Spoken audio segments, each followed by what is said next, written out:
Hello. So this time I'm going to continue Numbers 11. We're going to do verses 10 through 15. So I'll just read them and then I'll talk about it. Then Moses heard the people weep throughout their families, every man in the door of his tent, and the anger of the Lord was kindled greatly. Moses also was displeased. And Moses said unto the Lord, Wherefore hast thou afflicted thy servant? And wherefore have I not found favor in thy sight, that thou layest the burden of all this people upon me?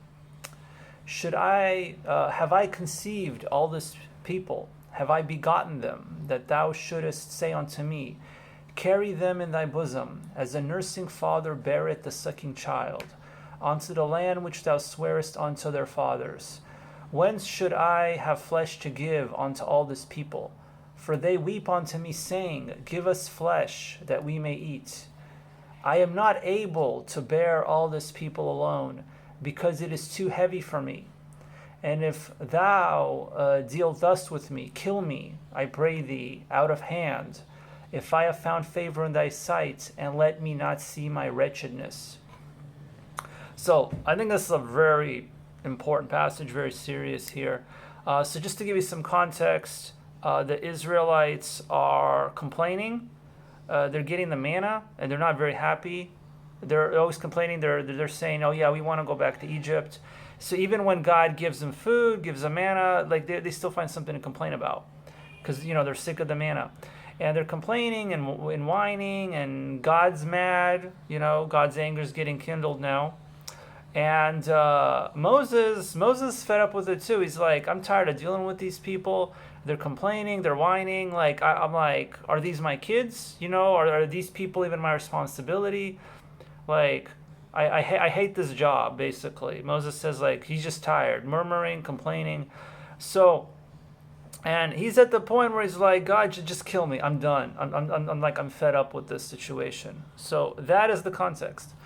And now keep in mind, this is Moses. Moses, patient guy, usually really quiet, meek. There were some cases where he lost his anger, killed someone at some point because of his anger.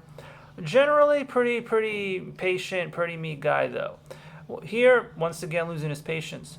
And this is like one of God's prophets. Like this is not just some average Joe or average Christian.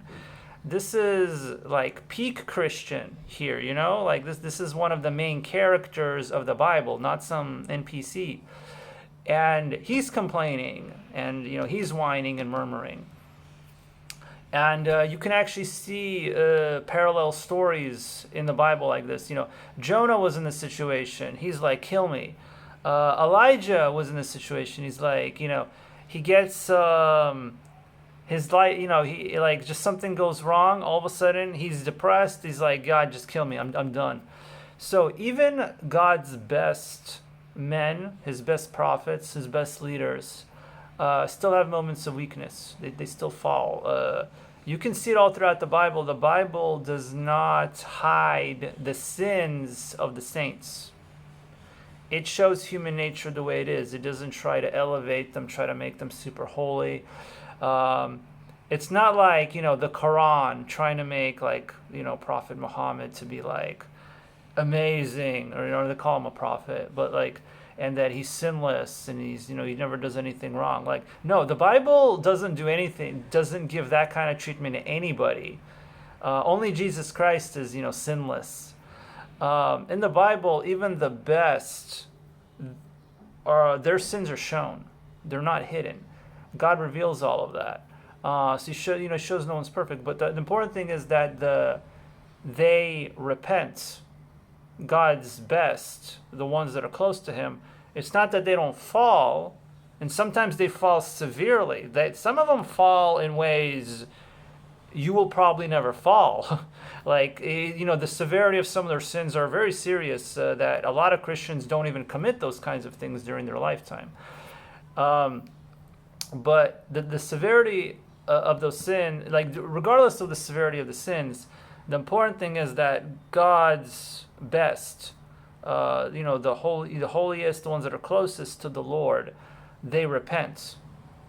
and they change their mind, and then they get back to the Lord. They don't stay down. Sometimes they stay down for a while, but they eventually get back up and they keep serving the Lord. I think it was Jeremiah that said Jeremiah got tired of preaching. I think it was either Jeremiah or Ezekiel. He got tired of preaching. He got annoyed. He's like, I'm done. But he said, the fire burned within me, like I couldn't stop. Like he said, like I wanted to quit, but I had to keep going. Like he still felt like he needed to preach, even though he felt like giving up, because he was getting discouraged. So God's best still get discouraged, they still fall, they still sin, they still get depressed, but they recover.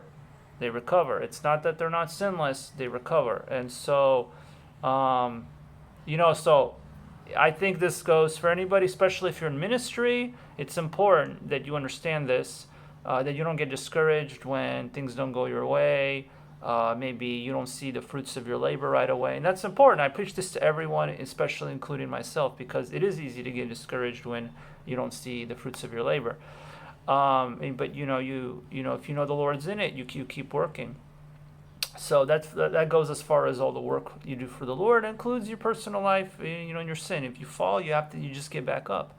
Regardless of how many times you fall, you always get back up. Because, God's forgiveness is infinite. It's infinite. So, anyway, I'll see you next time. I'll keep doing this.